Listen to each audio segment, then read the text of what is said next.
आपका यूनिक प्रज्ञान यूट्यूब परिवार में मैं प्रज्ञान सर हार्दिक स्वागत करता हूं, वंदन करता हूं, अभिनंदन करता हूं। प्यारे साथियों, सुबह के 5 बज चुके हैं। जिस प्रश्नोत्तरी 50 का आप बेसब्री से करते हैं इंतजार, आपकी चहती प्रश्नोत्तरी 50 लेकर के आपके बीच उपस्थित हूं।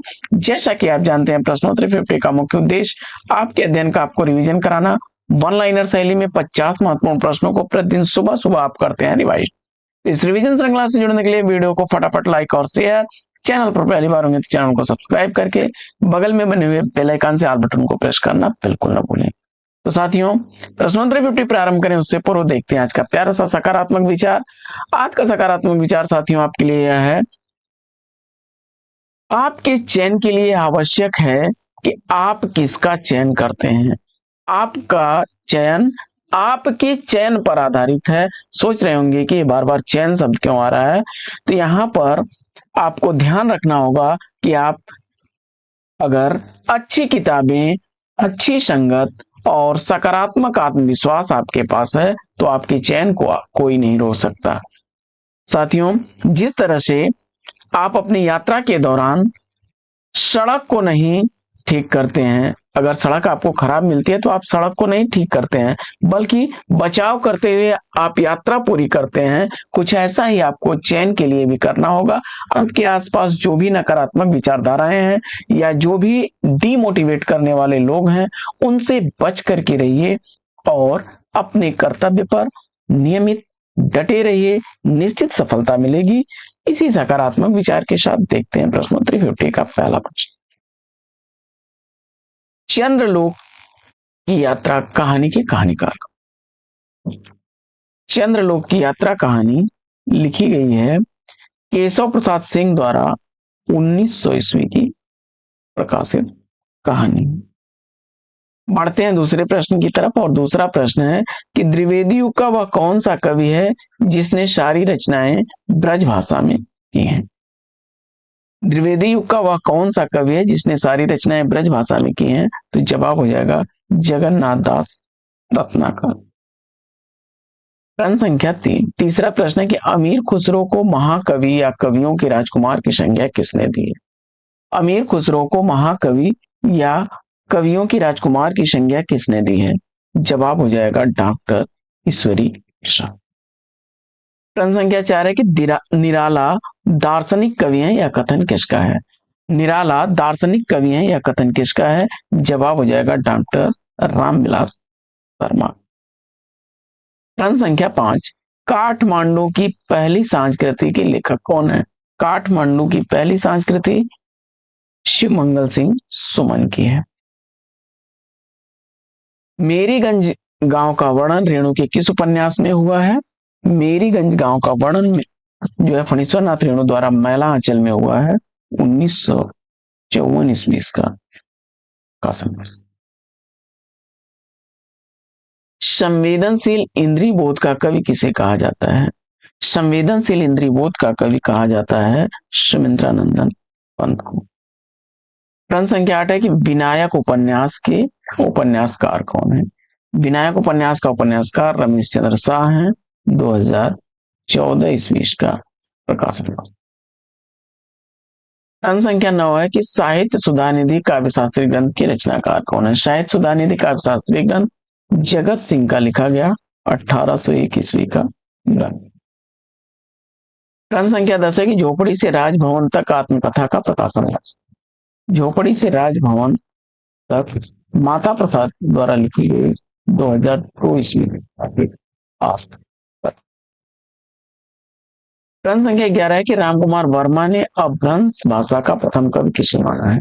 रामकुमार वर्मा ने अपभ्रंश भाषा का प्रथम कवि किसे माना है, जवाब हो जाएगा शोन। 12वां प्रश्न है कि आला खंड को सर्वप्रथम किसने प्रकाशित किया। आला खंड को चार्ल्स इलियट महोदय ने, जो कि तत्कालीन फर्रुखाबाद के जिलाधीश थे, 1865 ईस्वी में प्रकाशित कराया। जखनिक द्वारा लिखे गए परमाल रासों का खंड है। किस कवि के प्रशंसकों ने उन्हें अभिनय जयदेव कहा है, तो जवाब हो जाएगा विद्यापति। चक्रव्यूह काव्य संग्रह के रचनाकार कौन है। चक्रव्यूह काव्य संग्रह लिखा गया है कुंवर नारायण द्वारा 1956 ईस्वी। प्रश्न संख्या 15 है कि प्रभात फेरी की रचनाकार कौन है? प्रभात फेरी कृति का रचनाकार नरेंद्र शर्मा है। 1938 ईस्वी का प्रकाशित। प्रश्न संख्या 16 है कि नरक कुंड में वास उपन्यास के उपन्यास। नरक कुंड में वास यह रचना जगदीश चंद्र द्वारा लिखी गई 1994 ईस्वी की। 17वां प्रश्न है कि नागार्जुन द्वारा रचित मछुआरों के जीवन पर आधारित उपन्यास। नागार्जुन द्वारा रचित मछुआरों के जीवन पर आधारित उपन्यास सागर लहरी और। 18वां प्रश्न है कि आधुनिक हिंदी व्याकरण ग्रंथ जो है 1896 ईस्वी का किसके लेखक है? जवाब हो जाएगा व्योमकेश दरवेश किसकी रचना है? व्योमकेश दरवेश विश्वनाथ त्रिपाठी द्वारा लिखी गई 2000।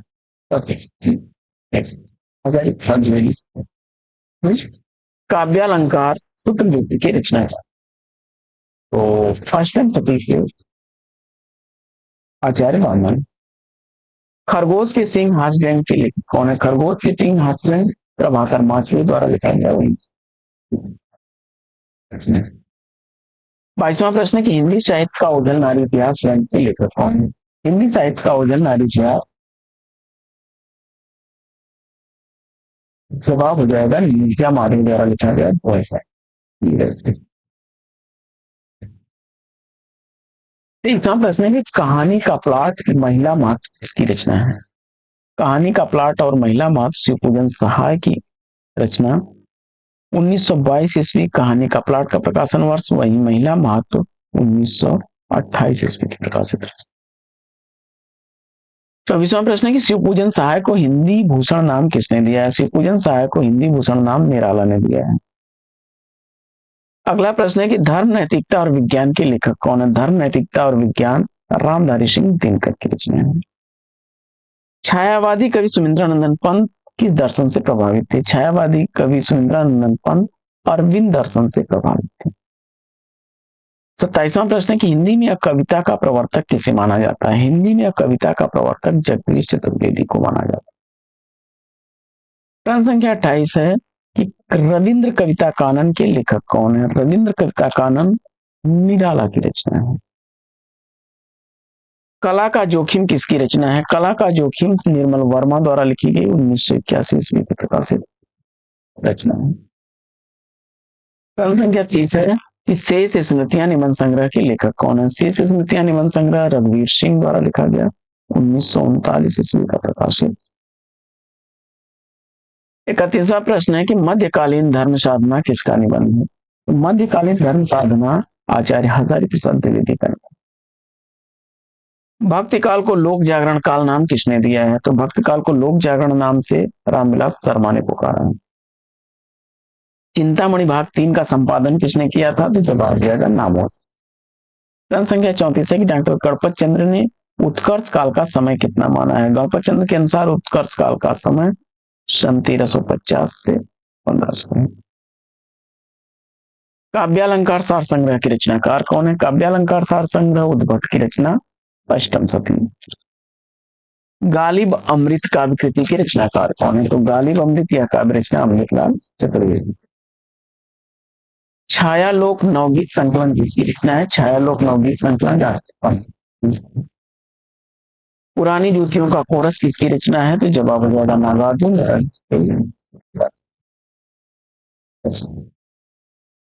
अगला प्रश्न है कि गोबर गणेश उपन्यास के लेखक कौन है? गोबर गणेश उपन्यास रमेश चंद्र शाह द्वारा।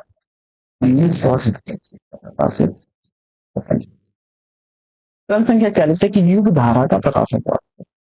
युग धारा नागार्जुन द्वारा लिखी गई प्रश्न संख्या 41 है कि पुराने घर नए लोग किसकी? पुराने घर नए लोग ठाकुर प्रताप सिंह। सुजान हित प्रबंध के रचनाकार। सुजान हित प्रबंध का रचनाकार समझ। प्रश्न संख्या 43 है कि कमाल की झरोखी के निबंध संग्रह।